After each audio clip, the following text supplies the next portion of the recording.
1857ની સ્વાતંત્ર્ય સંગ્રામ અંગ્રેજોને પોતાની ટેલેન્ટ પર, પોતાની આમ રૂપિયા પર અને પોતે સમૃદ્ધિ પર ખૂબ ઘમંડ હતું.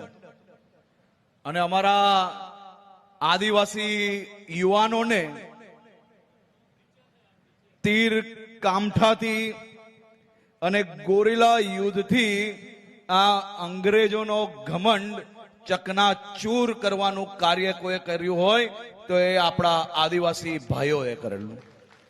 રાજપીપળાના ગોહિલ વંશના રાજાઓને રાજ્ય અભિષેક જ્યારે થતો હતો ત્યારે આદિવાસી આગેવાન પોતાના હાથે રાજાને તિલક કરતા હતા. એટલો જૂનો અને એટલો ઊંચો એ આપણે ગર્વ લેવા જેવો આપણો ઇતિહાસ છે.